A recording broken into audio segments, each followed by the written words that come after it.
quick upload this morning because I just had a great session yesterday. I'm hosting a growth session every 2 weeks with SMMA owners, and it's been really fun meeting a lot of you guys. A lot of smart people as well, and new partnerships as well all over the world. So it's pretty cool. There's a ton of value in this call, so I decided to upload it. I cut a portion of it because there was sensitive information about one of the guys, but still, I just wanted to be able to show you what we discussed. If you're interested, join the community below. There's going to be a link in the description. It's free. And also, I'd like to invite you to my SMMA newsletter where I'll share everything I'm doing right and everything I'm doing wrong, and everything I've done wrong in the past, so you don't have to make those mistakes. Some of them very costly, but still, I want to help you guys to build a better business serving car dealerships, and potentially collaborate on some other things in the future. So I'm gonna jump to the video. Let me know in the comments, whatever, if you feel like you've got value from this video. If you got comments, questions, complaints, let me know. I'll make sure to address them. So let's jump right next to this video. Cheers. Tell me about you. What have you been doing? What's your plan? Do you have like any specific goals for 2024? So, bit of a background. Yeah. I'm a software developer. I was working in corporate. I hated it, so I started a cheat. Well, we were making cheats for Call of Duty. It was kind of a gig, kind of a business, but it wasn't really scalable. So I was like, okay, let's go into marketing. I liked it. I was working at detailing shops. However, I don't like the fact that there's so much work and you only get paid like 1 to 2K. So I was posting my stuff on like GHL group. People loved it. I got hired as a consultant for another big agency, and then I had a go at their ads, and I ended up making them two of the clients actually 500,000 in two months. Okay. So I was like, why won't I do it for myself if they're getting paid like 5K for this? So that's what I'm trying to do right now. But I realize I'm hitting my head on a brick wall when it comes to like sales skills and outreach, because when I was doing detailing, 99% of the time, it's the owner that picks up, right? Now, getting the owner who's on, Bali or Bara Bara or whatever, good luck with that, right? It's just not happening. And before Christmas, my strategy was to get the manager, pitch the manager, and I would always end up with something like, yeah, I'll pitch it to the owner, and as good as they are at selling cars, they know shit about AI. They know nothing. So, it got back to the point. Like, I call the owner, picks up somehow, and it's like, yeah, I spoke with your CFO. What's up? He's like, oh, he said it costs 3K. I'm not interested. I was like, okay, so do you know what we do? I'm not interested. Okay, so I'm kind of trying to fix my strategy right now. Yeah. I don't know if you know this guy, Jerry Miner, but I'm trying to figure out like the NPQ kind of selling points and make them sell themselves. But it's still a bit difficult. I'm not sure what is the best channel to like reach out to them, just results wise. Like, we are the shit. Yeah. Like, we actually have great results, but it's rough times. Yeah, no, for sure. But like the thing is with auto dealerships, and mostly why there's a lot of, how can I say this politely, people pushing SMMA in various industries. Yes. It's one thing to reach out to the owner directly. Usually, when you speak to the owner, when the owner is the first one or second second person to pick up, usually it's not like a super huge business. It's not a multi-million business. As you that will make it harder for you to sell 10, 20, 30K a month for one single client. You could do that, but usually when they're spending that amount of money, they'll get someone in house to do it. So, and this is why I think a lot of people are not addressing the automotive niche. And whatever they say automotive, it's repair shops, that kind of thing. But auto retail is a different beast. Got huge structures. You got to speak to a lot of people. Sales cycles are a little bit longer, but they're worth it because, at the end of the day, you're gonna have to compete with more, hurdles and more people to win 3, 5, 10K a month. not only retainers but invoices, right? Mm-hmm. And as far as making a living in the automotive space, you only need 3, 4, 5, maybe 10 clients, depending. If you want to do like 10, 15K per month in net profit, as you're freelancing. Otherwise, like after that, you can always scale up and hire new people, try to branch out on software, try to do more ads, but that's your call. But all I'm saying is that it's going to be a little bit harder to approach car dealerships and automotive than a lot of other industries, just simply because they're moving targets. And, like everyone knows that car dealerships have lots of money. They're easy to Yeah. find. Usually it's pretty easy to find emails and phone numbers, like so you can call or like email these guys. So as you do, other people are doing the same as well, right? Yeah. So I know for a fact because one, I've worked in dealerships, and two, um, I got some great clients, great relationships. Some people, like managers in car dealerships, will get hit 5 to 20 times a day from like by vendors trying to sell them stuff. So when they say I'm not interested, it's because they want to go back to what they were doing.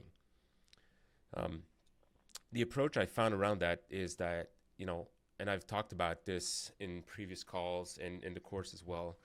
It's really about building trust and a key differentiator between you and the other guys calling. Because like the default mode when calling clients is really just pitching and saying something that looks like we're the best at what we do. We got great clients. We like what we are doing works. I want to show you. Do you have 15 or 30 minutes this week to go through a demo or like some kind of variation? The problem is they're getting like rained on by vendors saying the same thing, so they don't believe you. Yeah. So knowing this, you got to build trust up front. You could do it by like phone. It's a little bit harder because you still have to talk to them. But this is why I really like email for this specific reason, because you can pretty much add more and more people in your pipeline in your CRM and then contact them and make it so you raise the amount of trust they have in you before you speak to them, or you have any kind of conversation or demo with them. When I know I'm doing things correctly on my end or like my team, is that we're like people ask to meet us. We don't ask to meet them. Mm-hmm. Okay, so this is like a key indicator. You know what you're doing. This takes practice, and this takes effort and genuine effort. Just make sure you provide real value and not just like clickbait to your potential customers. And this is why email is pretty good, because you can still track if people are opening a little bit less than before, but you can still track these, score people if they're clicking on links. At the end of the day, if they clicked on maybe 5 links from you in the last 5 or 6 weeks, or 7 and 8 weeks, if you call them, there's a good chance they're gonna know who you are. Maybe not everything you do, and that's fine, but at least they won't say who he like what company are you, and be offended that you just disrupted their day once again, right? So Yeah, that is true. it takes patience. That's the only thing, because when we want to call, we're under the impression it's going to be quicker to generate some revenue. Whereas what I've been doing, I know I'm not going to be generating anything from 8 to 12 weeks, maybe. If I do, it's kind of a bonus, in my opinion. But that's the way I've been approaching things. But That it is. depends on anyone. Like everyone's comfort to be generating low or no revenue for a while. I mean, so I set up the emails. So far, I've only sent like 3,000. I got 12 responses. So that's like 0.80% response rate. Mm-hmm. And I'm trying to go, because like you said, they've got trust issues as hell. I'm trying to go with the approach. I can just shoot you out my script. I can just try and tell you what I try to do, if you don't mind. No, not at all. Cool. So it usually would be something like, "Hey, it's just Matt with Dealership Prime. Could you help me out for a second?" And then say, "Yeah, cool. So I'm looking for someone who's responsible in your team for looking at the gaps in the intern department. Who should I be talking to? And then once they give me that person, Mm-hmm. I will say the same. I got their name. So, hey, I just spoke with, Susan. She mentioned you're the guy to talk about any kind of gaps in your intern department. Can I go ahead and tell you what we do? Yeah, cool. Whatever. So we guarantee 10 credit ups in 14 days. For this, we use our AI Prime system. Now, let me be clear, right? There is no ad spend, there is no budget, and there is no upfront payment. So as weird as it sounds, like, can I just give you 20-second version how we are actually able to deliver it without you paying anything? Right? Cool. So you've been in business for a while now. We usually kind of offer lead gen via paid ads, but people have been burned so bad in the past that we've got to fight trust issues. So we found a better way to show you how it works without any kind of spend. So how many people do you think you've got in your database? And then this is the part where I take the numbers from them. I wait when they say, oh, we've got like 2,000, 5,000. And then I ask, okay, what would happen, John, if we were able to message everybody this week? How many sales do you think you'll be able to get? Cool. So this is exactly what we do. We take your database, and our AI system qualifies up to 500 leads per day. So, by the end of 14 days, we've spoke to 7,000 people, right? Do you think that could help you? Cool. Do you have time later today or tomorrow morning to kind of show you how we do it? And at this point, I'll try and schedule them in. And after that, to kind of decrease the no-show rate, I'll try and ask them questions. Okay, so which vendors are you using? What's the results? Because the no-show rate is crazy. Like, those people are mad busy. Yeah. It's customer walks in and meeting's over. Yeah, I know. But the biggest issue I would say is they literally slap me before I even say anything. Say, I'm busy. I'm not interested. Like, they don't even let me add. Like, usually in any industry, I would say, okay, what makes you say that? Why are you not interested? And it kind of throw people's off. But in here, it's like, I'm not interested. I can literally hear the hand lifting up. It's like, boom, hang up. So it's pretty rough. Yeah, it's like auto dealers are rough because they're like how do you say this? Like, they are rough. Okay, so the industry is tough. So they got a thick skin. One, they're usually annoyed because there's a lot of people calling them, like I said, and also they're pretty much all black belts in sales, right? So whatever you say to them, they see you coming. Yeah. Like, you're not gonna show them any tricks. They they already know. Like, your script is amazing, but you call me and you say this, I'm like, okay, so what's your angle, dude? Like, and I can tell you they're asking the same questions. It's not that you shouldn't do it. It's just that it's tough, right? So I agree. But you know what? Let me tell you this. It's very kind of funny because they are busy. They don't have time. They have customers. Well, we literally have a system because we've got a bilingual call center as well. It's literally 4 guys, English and Spanish, that we put on their dealership. I'm in Poland, but the guys are in Mexico City. So what we do? We are literally remote business development center, and they won't have to pick up the phone ever again because my guys will pick up anything. So the amount of phone calls and soliciting they'll have to experience will drop down to zero. So it's kind of ironic to hear from them, oh, I'm too busy to do anything to sell it. Well, this is what we do. But I struggle to show that because I've only tried selling like 1 to 2K tickets for the past year. Before that, I was literally coding my whole life. So sales is something new to me, right? And like, it's not something you just develop over like a year. It's it's a difficult skill. I can't lie. It's a difficult skill. yeah, So it's very useful though. yeah, It's one of the best skills you can learn, and it's never ending. So it's pretty cool. But from what you just told me, you already know what you're doing, so you're on the right path for sure. So that's good. But that's if everything goes great, right? yeah. I mean, so far I've tanked like 10 meetings. So I'm pretty not happy about that because one of them was a franchise, and I I'm not sure what was I doing wrong up until this point. Was the offering wrong? Was I throwing too much stuff at them? Was there not enough discovery? Because all of them struggle.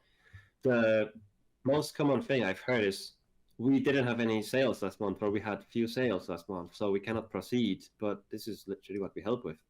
But I'm not sure if there is an underlying objection that I never detected. But if Yeah. you don't sell cars and I want to charge you, well, maybe $40 for SMS cost to reach out all your previous customers, why would they be saying no? I cannot. Yeah. I was having pretty much the exact convo with one of the guys this morning. He just like purchased the SMMA course, and we were doing like the intro session, whatever. Mm-hmm. What I told him is this: as a business owner, and as your business grows bigger, you're not so much worried about the money. It's really about change management and how many Mm-hmm. people you'll have to train to, like, to tell about what's different now, and what amount of time you're gonna spend like changing things in house to match the new setup. This is a real concern because for a dealership, Mm. $5,000 is nothing, right? I know some guys doing 30 million a year in sales, Mm-hmm. and these are the smallest ones. There's like 50 and 100 per year. Oh, and plus, right? It's insane. Obviously, because it's like $50,000 units, but still, there's parts and there's everything. Yeah. So it's not really about the money, right? They're already spending that money. But you have to know that it's already allocated if there's money involved. And they got to pull back from something that's pretty much maybe already working. So it's a risk. It's change Mm-hmm. management risk, and it's just like risk management by itself.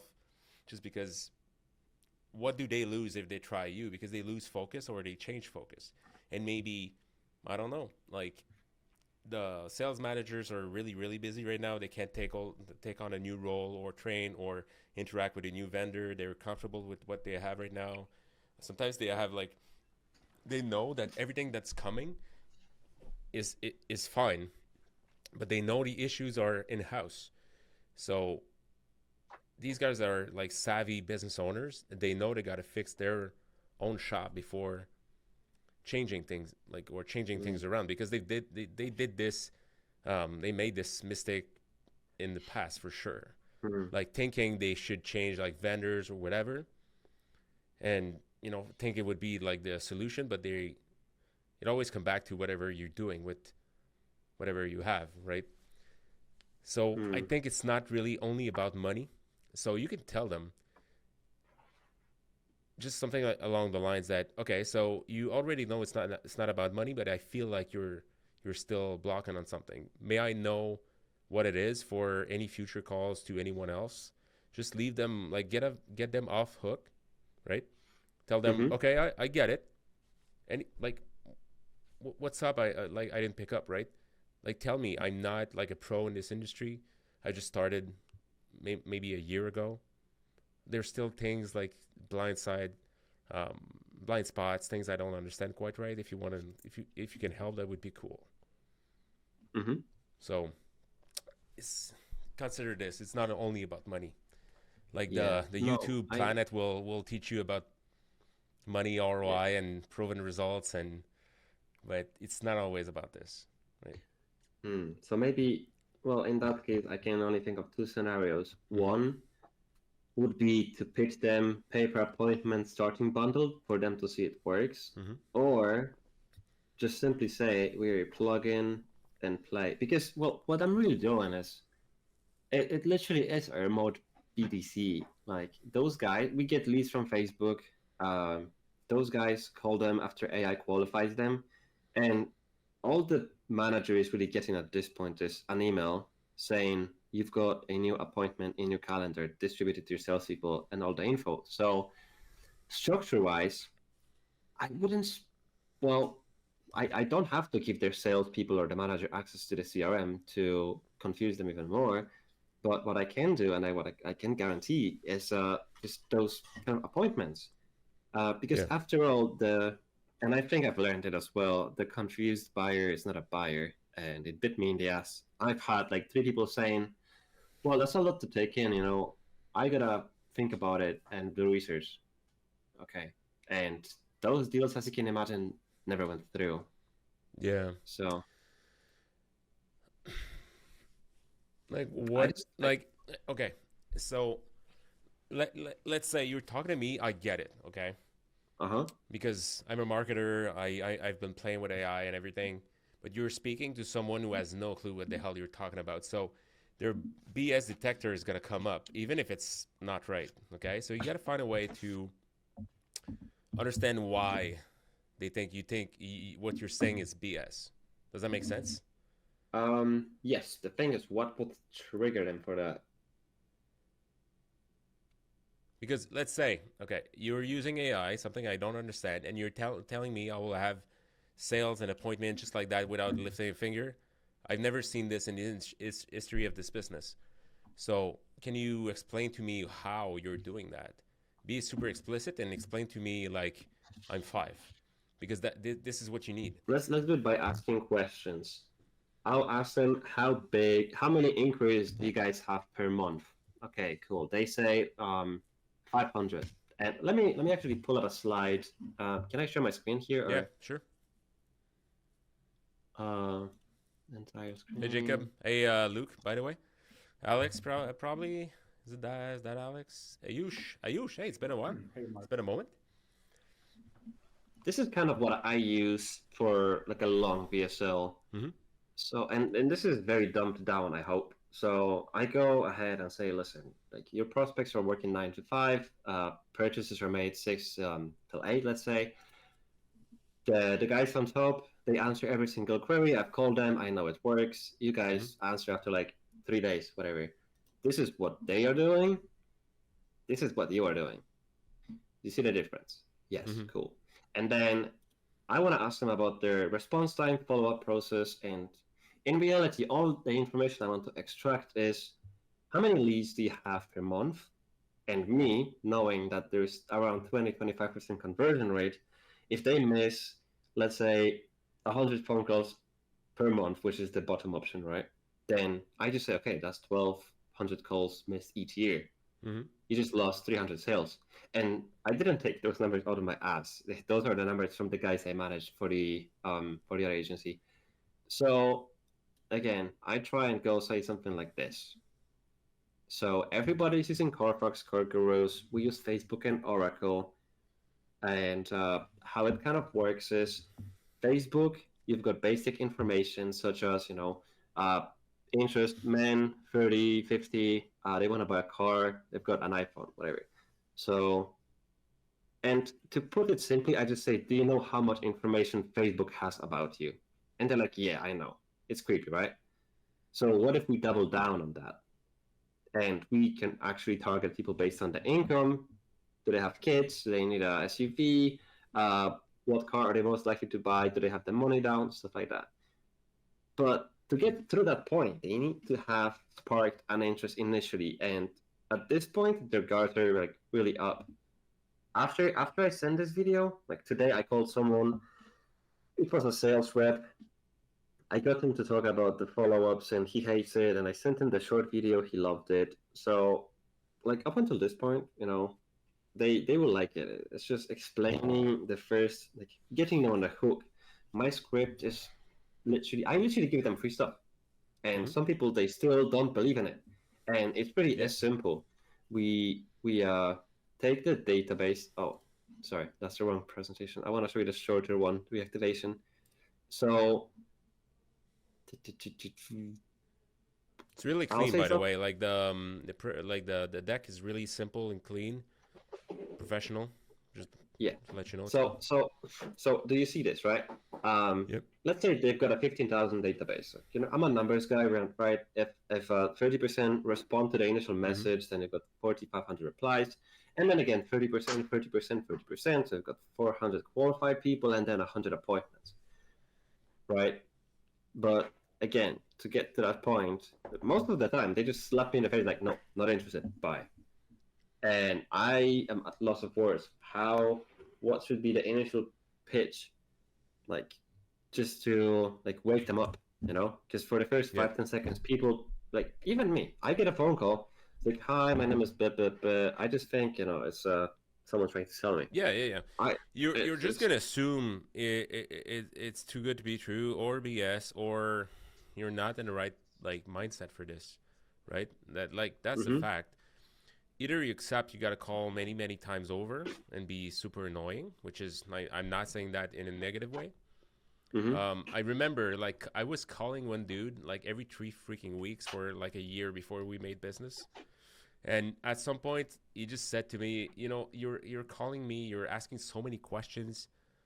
Let's do something so I get rid of you. That's what he did. But like he was smiling. That was just the kind of dude. We ended up having like it's one of the best relationship I've had since I've been in this business. I go to lunch with the guy every month, right? He's a funny dude, but he's really blunt. Like he would tell me to fuck off, like really fuck you in the Yeah. first like in the first few calls. But I like at some point you just decide to do whatever you're doing with the other guys. You just take like other channels and try to like build trust this way, or you keep calling. But still, I mean, what I see, I really like it. What if you like break this down, and every time you reach out to someone, phone or email, you send them a mhm. piece of this deck, and you say, you know what, that's a piece of my overall demo. This is how it does. If you'd like to see everything, when are you free? If they say no in the next week or like in 2 weeks from now, you send them another part. Hmm. Okay, that is Like it's about like some sort of idea. like it's just about like teasing and like whatever's left, right? Just make sure you put like page A7 out of 42 in the beginning, like in the bottom. I would say Hmm. just try to let them know it's not everything, or just like tiny screenshots of all these slides. Obviously, this is Canva and it's auto generated, but if you put like really small, thumbnails of these inside the slide itself, it's got to show there's more to it, but they don't have access to. Like you can trick the mind to want more just because they feel like they're missing out. That's Yeah, I one. mean, That's one idea. It's not everything, but it's one.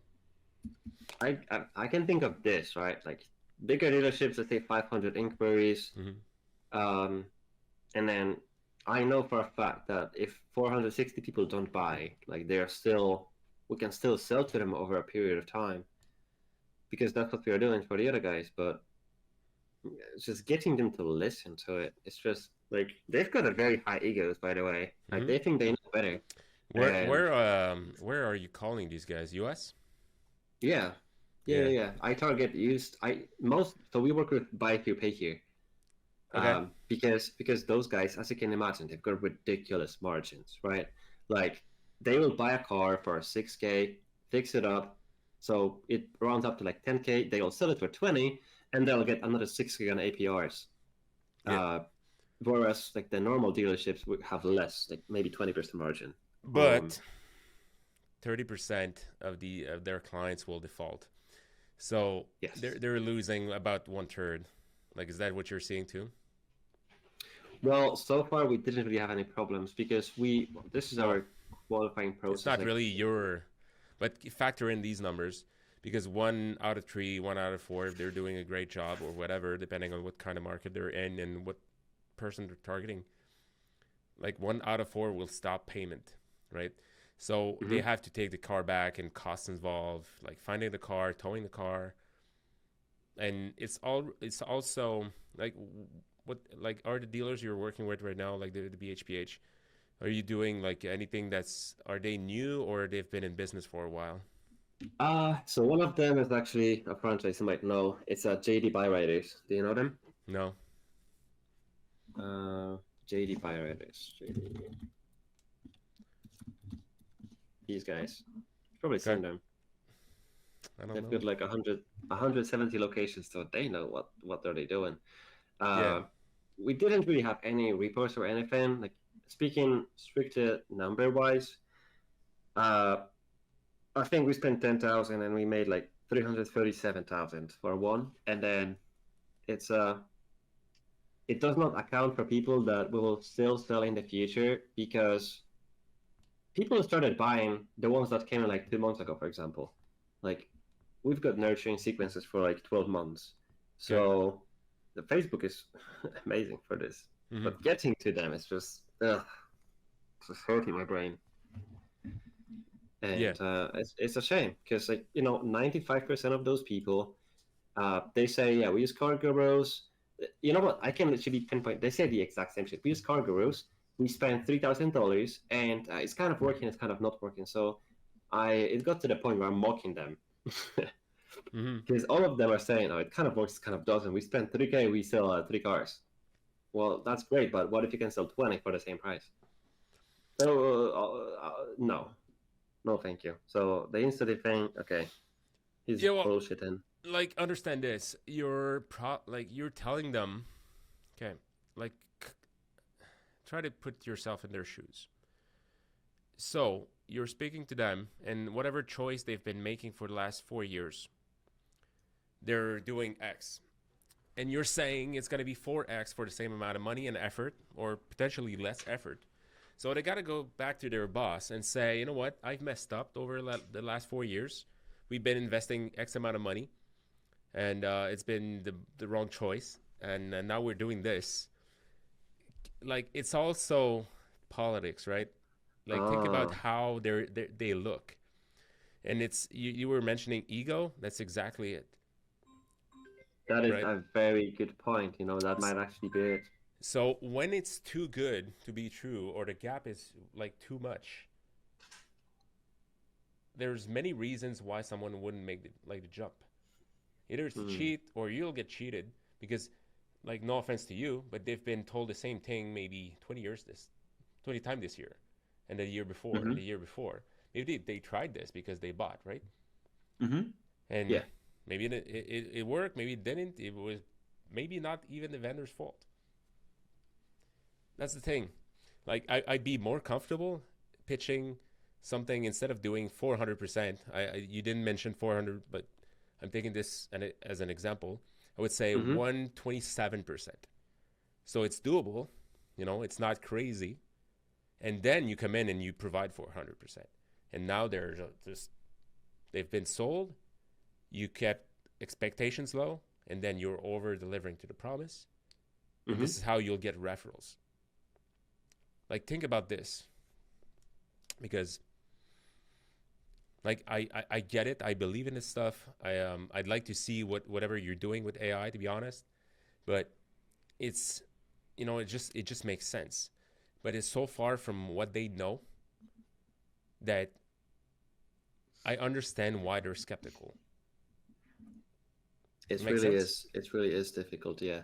In Yeah. terms of AI, it's kind of a mix. So, like the salespeople I speak with, uh, they're tired of follow-ups, and I can't blame them.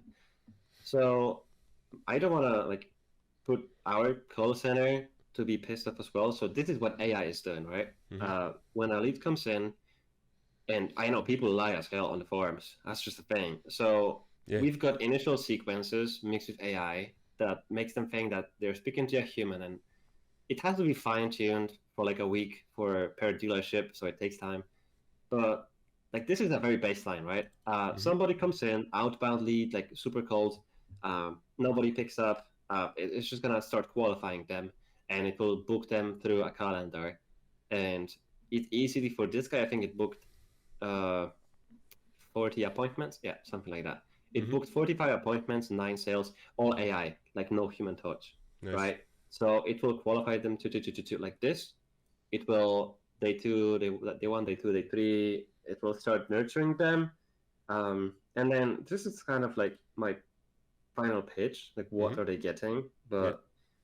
But I've realized some people they they didn't fall for this, so I added that, but I didn't have chance to test it out yet. Like, because someone told me they eat crayons, so I was like, okay, to break even, you need to sell 2 cars, half a car. Um, Yeah. this technology is there, but I just like let's be real, right? I was coding in Poland. What do I know about selling cars in the US? That's what they might be thinking. And it really does feel like it sometimes. Ugh. Yeah. I I don't mean, know. you're approaching the right like it the right way. I just think, how many people did you actually speak to, and what were your numbers in terms of appointments? You know, uh, like uh, like demos and signed clients. So I What's started, your numbers? yeah, I started outreaching in like maybe week and a half in December, and we did some calls, we did some walk-ins, and it ended up in kind of having like around 10 demos, and it seems like we messed them all up because everybody was saying, "Oh, let's talk about after Christmas. Let's do that." Some people said it's too expensive. Some people said they have to think about it because it's a lot to take in. Um, some people were not the right people to pitch. Like I've literally spoken of CFO, and when I called back, the owner picked up and he said, "quote quote," my CFO said it's 3K. I'm not interested. Do you know what we do? No, I don't. I didn't watch the demo. I'm not interested. How can Yeah, you not be interested if you don't know what you're buying? Like, yeah, and this is a huge problem. especially CFOs. But okay, so at least like this is why it's important to understand like B2B sales in any industry. Like car dealers are not different. And Mm-hmm. there's like industries where it's like 3 years, but like over the last 15 years, I've been doing this, right? And I can tell you like the general cycle or our average sales cycle is pretty much 5 or 6 months. So For dealers? yeah, Okay. okay. So you got to be patient, and then what? Like one thing you know now is that you know who to speak to, and you can address like specific concerns. Try to tackle every single freaking domino there is, until there's none. Okay. So CFO in that company and the other guy like the GM or the owner, they might have like a different approach, different set of rules they go by when they want to buy a product. CFO will be related to financials, obviously. It's going to be more logical than emotional. General Mm-hmm. manager, then it might be a little bit more emotional, or the sales manager, even more, right? Mm-hmm. So try to take this approach when following up, because right now you're following up with AI, with car buyers, which is fairly easy to do. B2B sales, AI, you can't do it. You're going to have to think about it and do it yourself, and do it with intention, right? Mm-hmm. But at least now, if you don't sell on the, in the first meeting, it's pretty much normal. If I close 2% of my walk-ins over the last decade, it's good. Just walking in and closing on the spot never happens. If you're banking on that, you're gonna get discouraged. You have to Mm-hmm. know, consider it's gonna take 6 months, and do yourself a high five when it takes three. Hmm. That's pretty much all it is. And if you know, you just keep following up with good information, tackling or answering in like a specific question, it's gonna really, really, really help you. Have you at any point tried some sort of webinar or like a lead magnet? Because I can definitely show them how to do it. Thing is, they'll never be able to recreate it, and I think they might believe in the process a bit more. Yeah, this is why I've been doing video over the last few years. 2024 is gonna be even more. Like just because it gives you like a very different piece when it's time to follow up or to outreach. Instead of saying we got a great product, it works for everyone. Would you like to book like a 30-minute call with me so I can run you over the details? Versus my client Jim had this issue. Here's what we did: link to video and link to website, so you can retarget them after. I know if they're clicking, and I'm collecting all the data. It's two different ball games, you know. That And is true. like with video, you're building a ton of trust. Like I'll give you a story. I closed. It was 3 years ago, so I didn't have much video online at that point.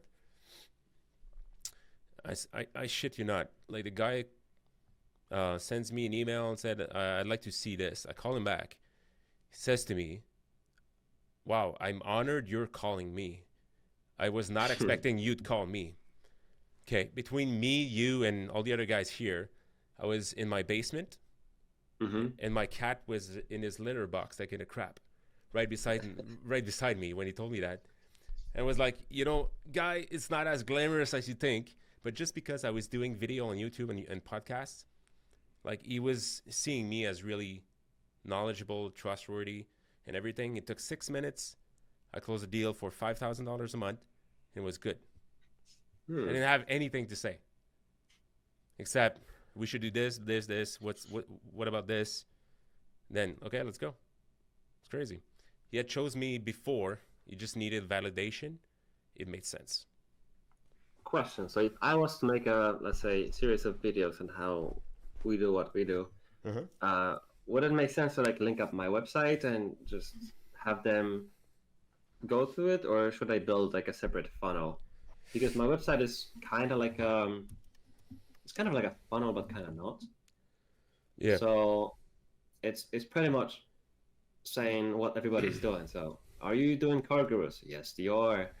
Are you salespeople following up with dead leads? Yes, they are. You feeling you work too much and nothing changes? Yes, they do. They most of them they complain about like COVID so much. So you struggle, but some dealership are still like popping. And then this is like the most common part. They overpay, they work so much, and then they don't have any system to kind of change it.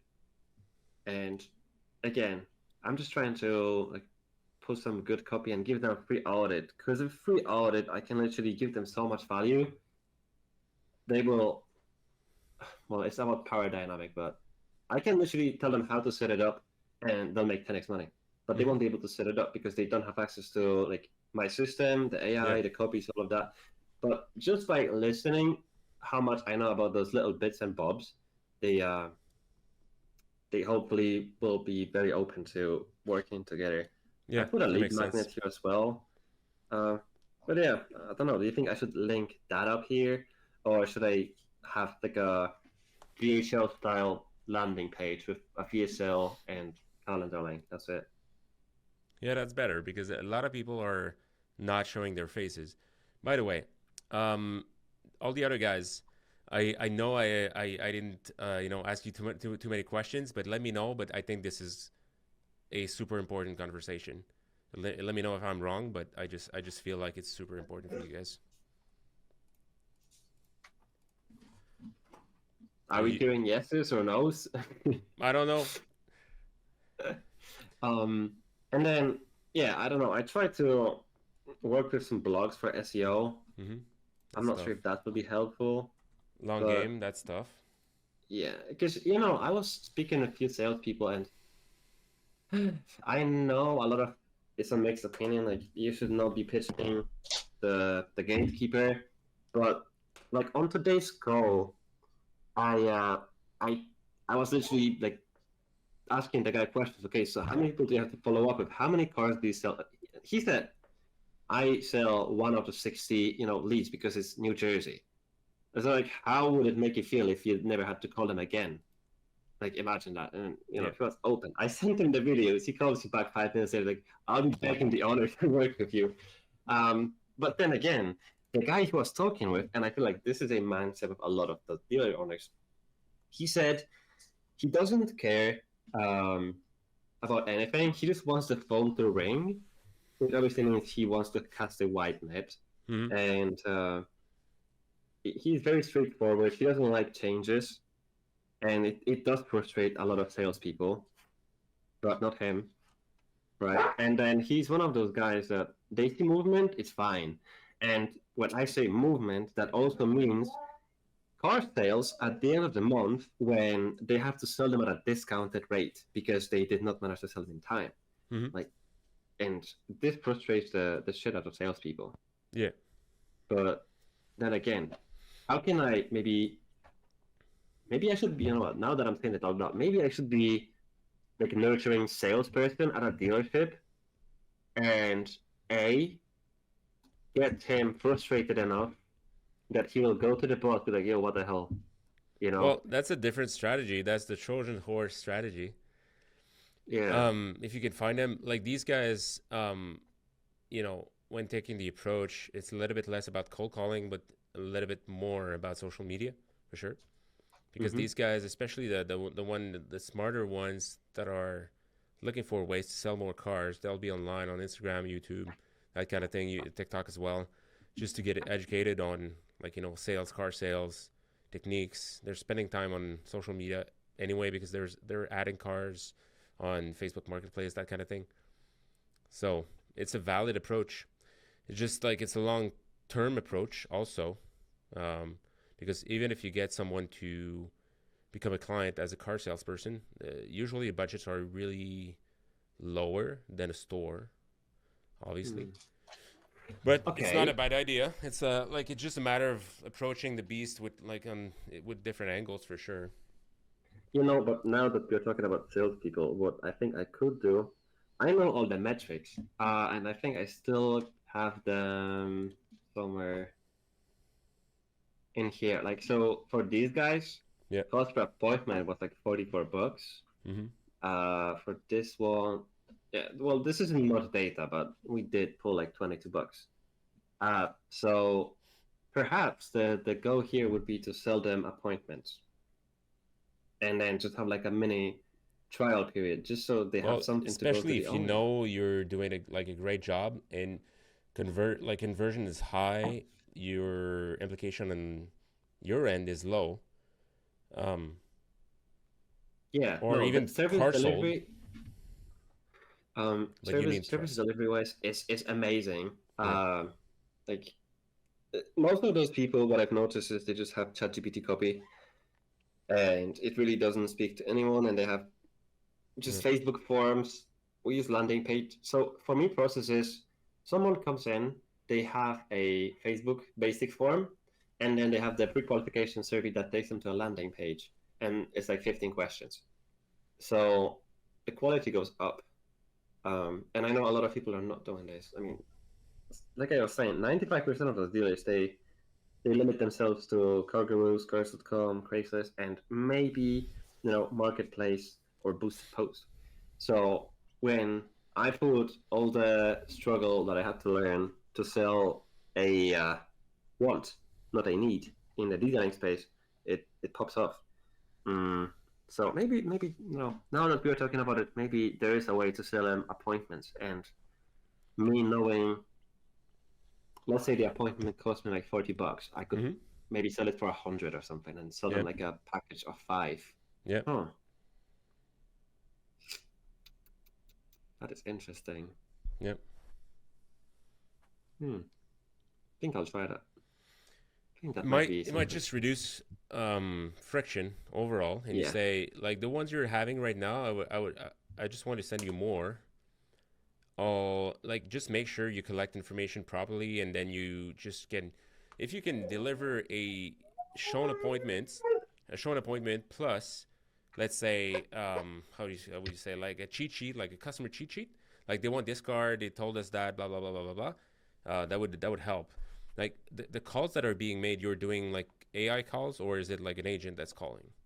No, so well, I have a mix of both because AI is good, yes, but people still will buy more if there's empathy, right? So Mm-hmm. we've got the Facebook form, then a landing page survey, and then this is for cold lead, but the AI will qualify them like, so you told us you're able to put down $2,000 today if we are able to get you in today, right? Okay, and then it just confirms like the most crucial information about getting like how long have been hired, can you put the money down today?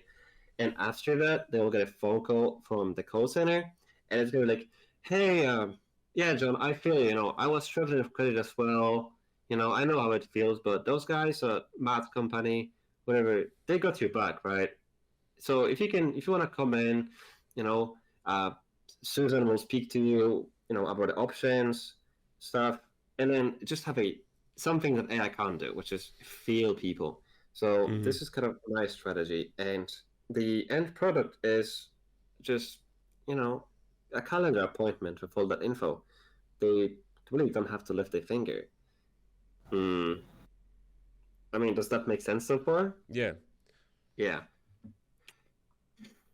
Well, then you could just like have a feel of like about it. Just like to work with some car dealerships with a program like this or anything really, it's just about a matter of qualification.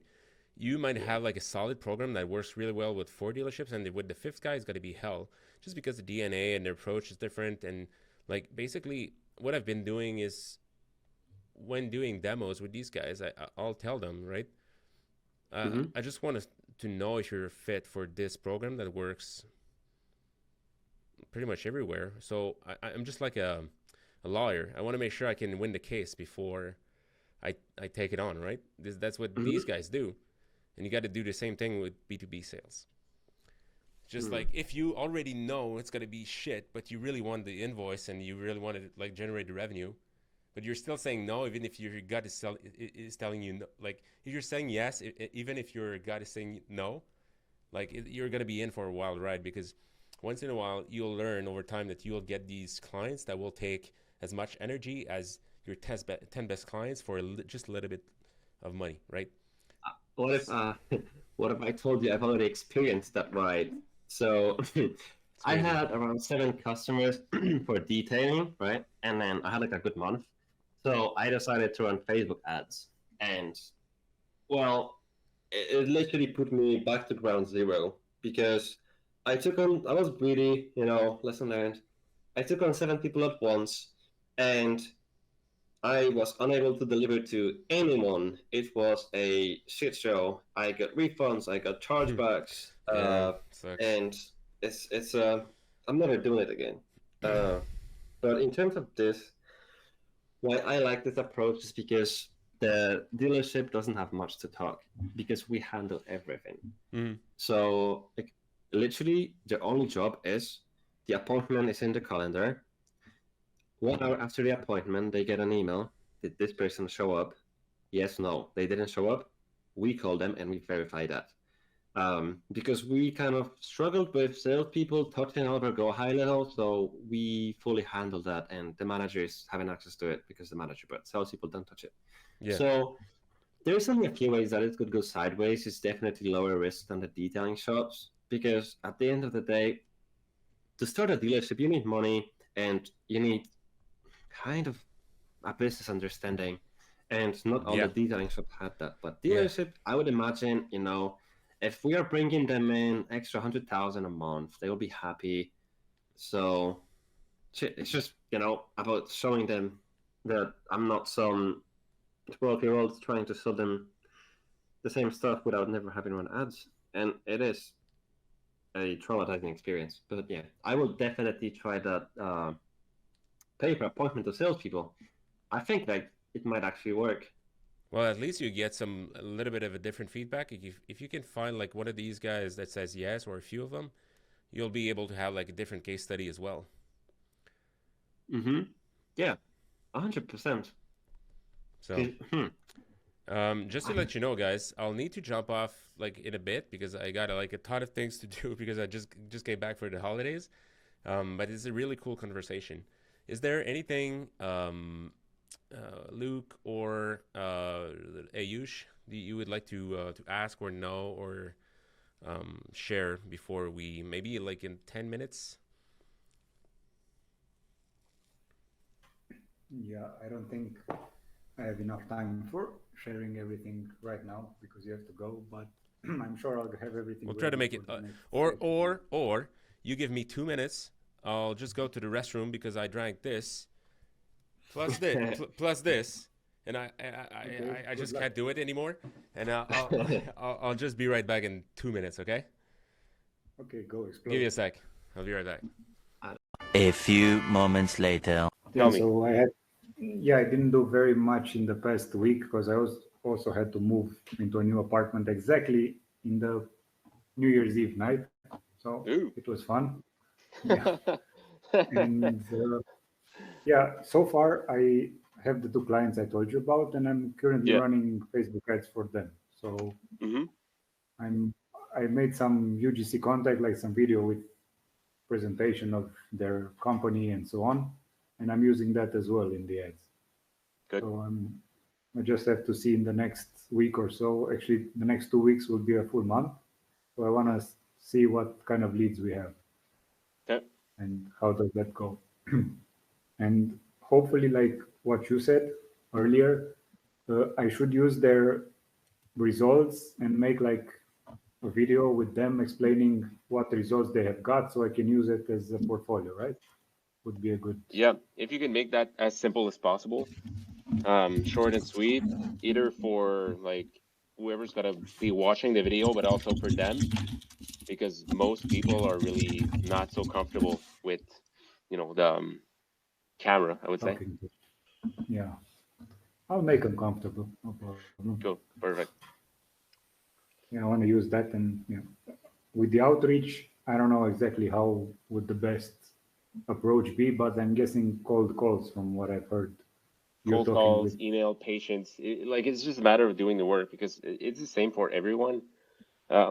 And like we discussed before, it's really about like providing value, outreach with value, and not outreach with just trying to sell something that's the best out there because they've It's heard not. that before. It's not gonna help if you say Yeah. this. It's actually gonna reduce the amount, like the chances. So you really have to be careful about the wording you're using and how you're, handling yourself when doing some cold outreach, right? Yeah. Because like keep in mind, like when you're calling at opening, you're the second one calling with a new solution to offer them. So just knowing that, you got to take a different approach, a little bit more towards trust, even if it takes longer. You got to show them more stuff, more things, because they don't know what you're talking about. Honestly, they never do. And that's why I want to approach with something tangible, like a video of results or with actual results or something like that. Yeah. What do you think those guys hang out the most? Is it LinkedIn? Is it Facebook groups? Like managers, you mean? Yeah, I mean, well, everybody. Because detailers, for example, they live on Facebook groups, right? But Yeah. I've got no clue about those managers, salespeople, and the Honestly, owners. car dealers they hang out nowhere. They'll just be floating around a little bit, like LinkedIn a little bit, but they like dealers. I asked these questions before. They go on LinkedIn for two reasons: to look for talent or to change their current employment status, right? Hmm. Like I would say three, to tell someone or to post that they've been number one in their market, but that's a very little amount of people because not everyone can be number one. That is true. Even dealerships who say they're all number one, but that's the only thing, right? They hang out nowhere except in their office and in the showroom. So this is where you got to call and reach out to. It's already busy, but this is one of the reason I've been pushing all of you guys to, when you can do a walk-in, just do it. Whatever the Yes. reason, and like that's the best.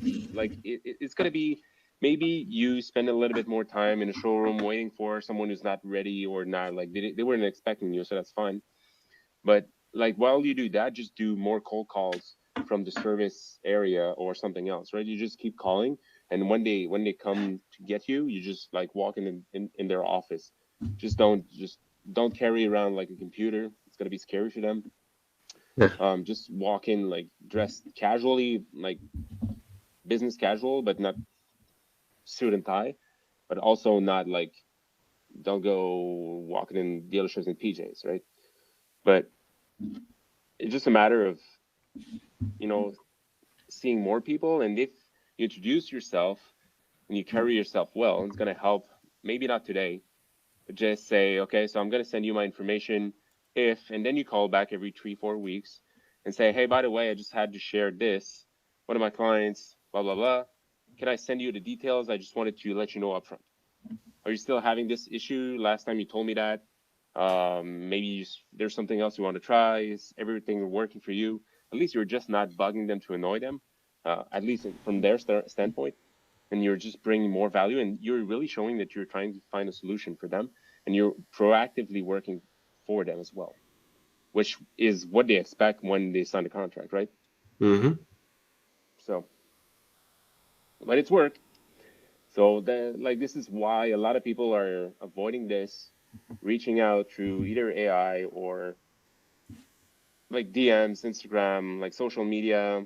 Like it feels like you're doing something, but you're actually not so much in this industry. I guess I can see that work in other industries for sure, but in the auto space, these guys are like managing like behemoths, and they're like four managers managing like a crazy amount of things they are not controlling, fires, putting out fires everywhere. It's a crazy business to be in. I don't know, like any of you guys either work in the dealership?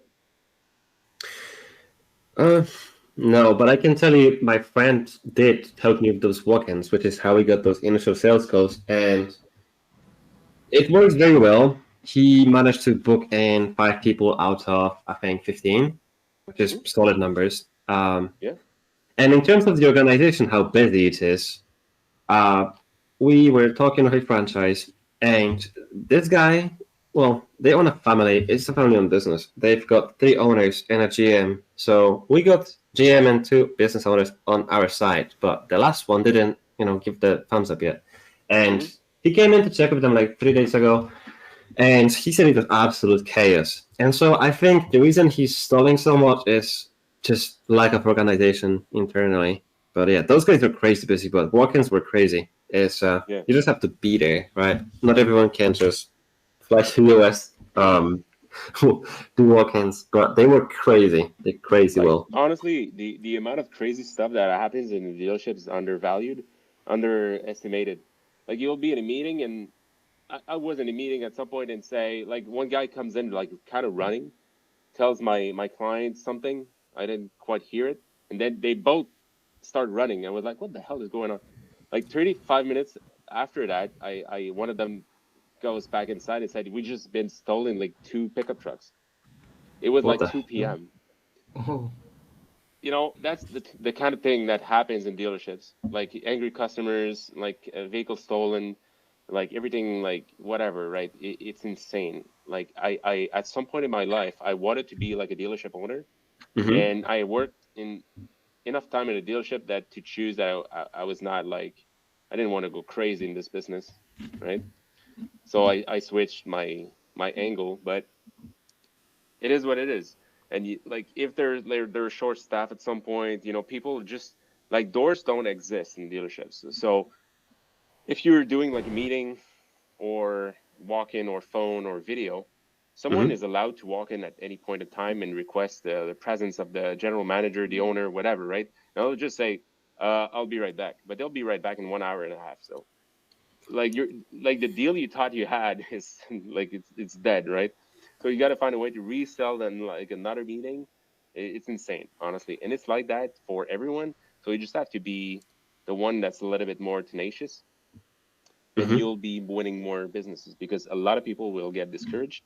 Um, this is not an easy niche, but in my mind, it's super worth it because it's really tough to have a niche that produces that much revenue with so little clients and still have like volume of opportunities because there's a lot of dealerships.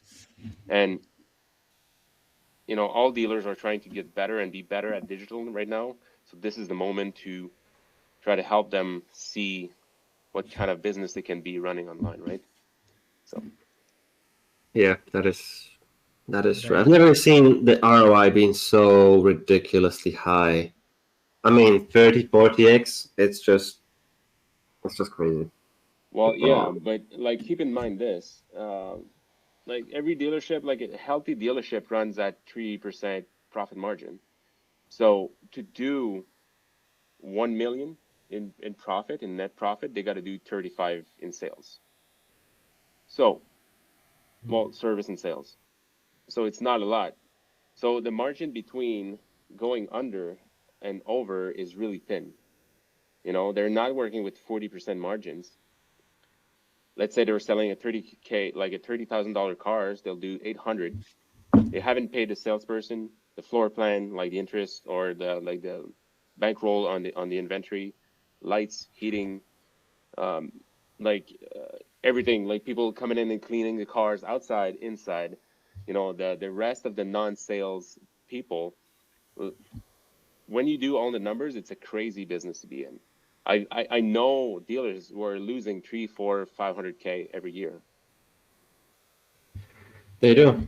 And like most of this stuff can be fixed though. Like the screenshot in my presentation about missing 100 phone calls a month. It's literally $1 million that they could have just had if they hired someone to answer the calls. But they are behind. Well, then it's up to us to help them. So, well, this is why, right? They're behind. They're not super savvy about digital because it's simply moving too fast and it's accelerating. And they got a lot of money. yeah, it's a cool spot to be in. Like, go see your average hair salon, which is everyone talking about on YouTube, and try to see if they got those triangles. It's not going to happen. not. Plus, Yeah. you're going to be dealing with someone that's maybe a little bit crazy. So, I won't put this video up on YouTube, but that's how it is, right? So, no, I'm not saying the dealers are not crazy, because they are. But sometimes they'll just like say something crazy, and I'll be like, you know what? At least you're worth a lot of money to me, so I'll just like skip over. Yeah. But like, it is hard, guys. It is hard business to be in. But it's totally worth it. You just have to choose really, really like one specific product you want to do. Keep going this way. At least you get a lot of them, and then you can branch out. But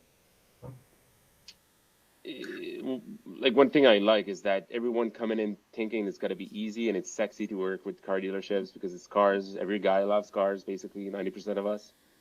But it's not for the faint of heart, I would say. Yeah. Yeah. Right. Not great. But thing is, if you want to start over and switch niche every 2 or 3 months because it's not working out, this is harder. Yeah. shiny object syndrome. Yeah, I'm guilty of this, but trying to stay on course. You know what? I am definitely going to make a YouTube video and try and target those salespeople. Because, I don't think owners are really going how to sell more cars. They'll just say to the manager, okay, sell more cars. Yeah, well, it depends. Especially the older dudes know. But it's a tightly knit network. So sometimes just exposing or talking about stuff online and sending emails will get you links and referrals. Thing is, 3 referrals might be worth $24,000 a month, right? Yeah. So this is what's cool about it. I got right before the holidays, give you an example. Someone reached out. He's a digital marketing manager in the dealer group, like 15 stores. And we started talking and everything. I met with the guy like 3 times now. And like 2 days from now, on Wednesday, I'll be pitching a 400K, perhaps plus, but a year program for them, for the group. And this started with content, to give you an example, because the guy initially found me on YouTube. Even more reason to go on YouTube right now. Insane ROI. Have you ever tried B2B ads for this? Yeah, but it's not as powerful as email marketing in content. Have you? You can drive more noise, but you have to have substance behind it. So if you're expecting, because I saw your website, and all kinds of websites where you get those contact forms, whatever, right? Because that's what it is. When you're doing like outreach with email and you have content behind it as a reason to reach out, it's a lot more powerful. So you can do pretty much the same thing with ads. you can break down like many ththings you're doing or content you already have, or blog, like blog posts or videos. I've been doing that for the last 5 years now, Mm-hmm. and run ads towards this content, not towards really the lead gen, because it's going to be most likely a little bit too disconnected from whatever the dealership is thinking or trying to learn. Instead, I'll drive ads to a specific problem, and expose why the problem is making them lose money. And Mm-hmm. then whatever in this video, blog post, newsletter is going to be call outs or call to actions to reach out if they want, right? It's much more efficient this way, I find, than try to do like Facebook lead ads, because whatever like, or LinkedIn lead ads, because whatever is really coming in, it's not really dealers. It's like people funnel hacking me or whatever. So like it's I see. 90% of, like about this, because everyone wants to know the answer to this question you just asked, right? So does that make sense? Yeah, it does. And I guess my last question will be, how would I go about finding those emails in the first place? So I've tried something called Outscraper, but quality debatable. I scraped around 120,000 leads, and only 20 were valid emails, like 20,000. Yeah. Like these services, we discussed that with the guys a few times. It's not super reliable. Like maybe it's not the answer you're looking for, but digging manually and calling is the right way to do it. Again, because you don't need 3,000 dealerships as clients to make a living. You need 5, 10, 15 to get it going, and then if you want to scale, you scale. But already there, you're doing 6 figures a year in salary or profit. So, like it for me, it's worth it to visit the dealer's website, try to see who's working there, what kind of website, what kind of offers they're doing, what kind of social media marketing they're doing. I'm doing everything. Like I'm adding everything to the CRM, and my team is too. Just like to understand the business, so you can find like a pain point. Mm-hmm. If they're doing only one ad on Facebook, I know they believe in Facebook, but it's probably not working for them if they only have one ad. So whatever's going on, it's not working out. Because I can call and say, why are you not advertising 30 different ads on Facebook right now instead of only one? Like, how many sales do you get from this? I don't have to educate them on using Facebook ads. I have to help them scale sales.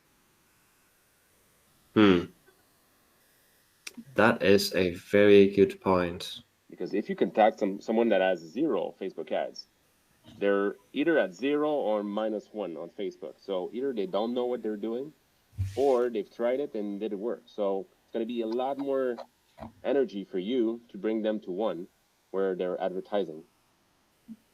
You know what? Yeah, I think I might actually go and try it. Because I just went on Ask Library, and I do see what I would have expected to see, which is a boosted post as an ad. And it's just like, I'm not sure how. What about your service delivery? But I didn't really find video ads working. It's just a carousel or a single image.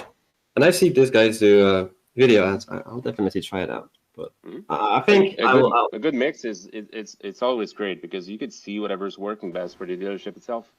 It's a little bit more work, but also better perceived value as well for your client.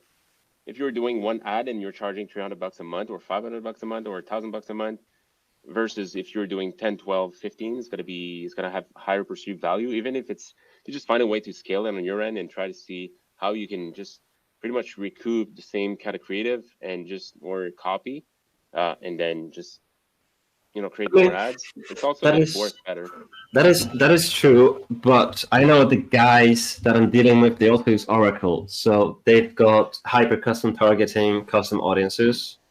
And in their cases, it's they can run one ad, let's say a Honda, it will show it to all the people that crave for a Honda. Mm-hmm. And then again, Facebook ads is really just like 20% of what we do, because the main problem of those dealerships is, if I give them leads, they'll never call them, or they'll call them once, and then they'll blame it on me. What they really need is a very qualified person that will be followed up with, and all they really have to do is just be at the dealership and close them. Anything apart from that, you are losing the control on the results, which you'll get blamed for. And this was my experience for with those detailers. Sorry, right? I've had a guy in, I think, Bronx. You know, go high level, right? You know, you connect the Instagram, whatever. So my guy got leads for $2 a pop, and he not once called a single one. Not a I'm not kidding. Not a single one, right? What I did see on Go High Level is him hitting on 10 girls on Instagram. And then him telling me, oh man, you know, those leads are shit, they're not converting. And then I'm like, did you call a single one? I'm so busy. And obviously I didn't tell him, like, bro, we texted 10 girls at once. Like, what are you busy with? Well, he was busy, but not on. Yeah.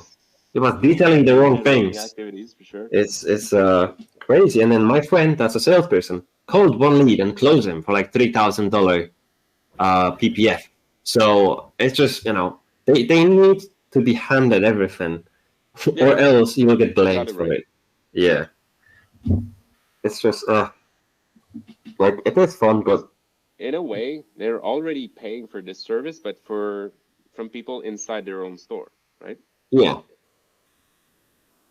So you just got to show them it's going to be a little bit better and simpler, and they have no HR to manage. Like, if you're not asking for vacation time, that's already a win. Yeah. If you're consistent, that's a win. If you're good at what you're doing, that's another win. Like, I feel like prices like will come later. Yeah, they just have to see the value, because like I can be, you know, holding a key to a chest with like $1 million, and you only have $500, but I asked for 5,000. Obviously, if you have faith that you will get the money, you'll find a way to get the money to buy it. Yeah. It's just difficult. It's just difficult. It is. But yeah, content game it is. Well, everything's difficult, to be honest. Yeah. It's not difficult to work at the corner store. Yeah. Well, maybe maybe not in Poland. Maybe the U.S. will get shot though, but it's not going to be a whole lot of money either, right? $400 paychecks is not what we're looking for here. Yeah, not really. That's what it is. Hmm. What kind of dog do you have? Oh, it's a red fox labrador. It's just getting excited because I think there's a mailman coming, so he's making him aware. Yeah. Oh, cool. I'll have to run. Honestly, it's a really cool session, guys. Love the approach. Like, it's a little bit different as well. Appreciate you sharing the a part of your deck. It's really well built. Just to make sure, you guys, Luke, Ayush, do you have anything else to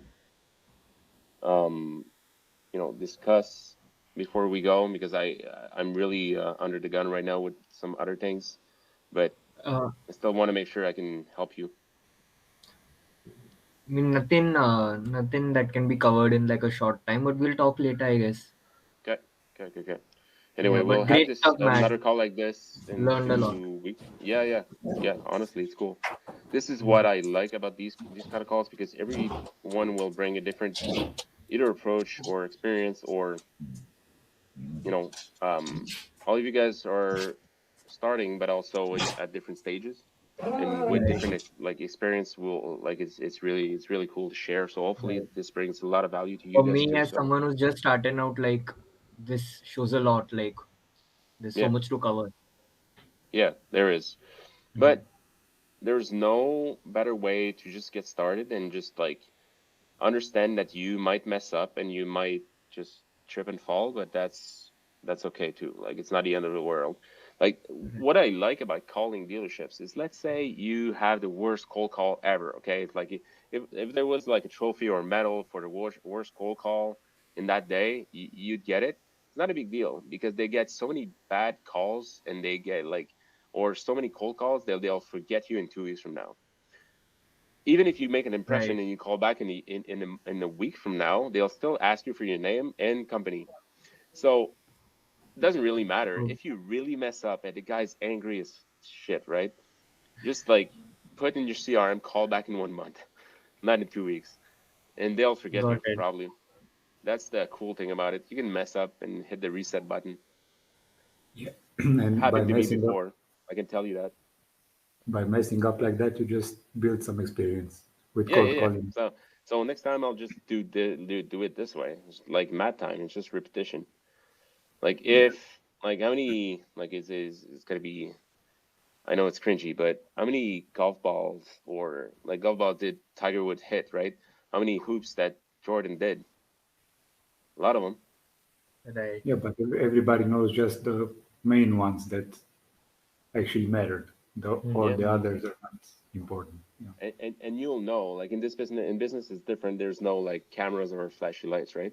But you'll know which deals made it work for you and took your business off ground.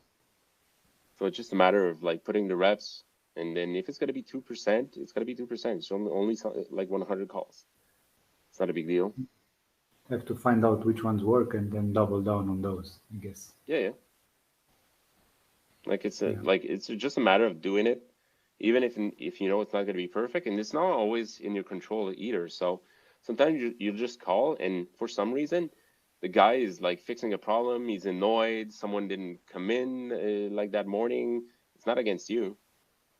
It's just how it is. But you got them on the line, so you got to see how you can help, basically. Got it. I'll have to run, but like just so you know, guys, if you want to like watch this thing back, it's gonna be still in the if you log in, it's gonna be like the replay is gonna be available in 30 minutes. If you Matthias, is that how you say it? Yes, yes, yes. If Matthias, if since you share like a portion of your deck, if you'd rather not have this portion of the video in Yeah, the I would. community. Yeah, I would appreciate that. Okay, I'll make it not available. I'll export it, cut the part where you share your deck, and I guess I get re-upload it. Yeah, that Or works. worst case, if I can't re-upload it here, would you mind if I upload it on YouTube, or would you rather not? Like without the deck, I'm saying. Yeah, without the deck is fine. Okay, Without yeah, the deck is fine. because like we discussed other things, and it might be just like good for you as well, because there's some bits of it that you actually explain what you're doing, so you could. It's too bad that you didn't have any video, but you could find a way to leverage this for sure. What do you mean Or video? like I mean video your face. Oh, yeah, no, I couldn't. If it would have been you, there would be like probably some parts of the video that you could have taken out and just sent you like prospects. But next time. Yeah, next time, yeah. Live and learn, guys. Yeah. Yeah. So thanks, guys. I'll see you in 2 weeks. Either way, drop a comment on the community if you have any questions and the private chat, so I can help. Cool. All right. Great chat. Take it easy. You too. Bye, boys. Have a good Bye. day. Cheers.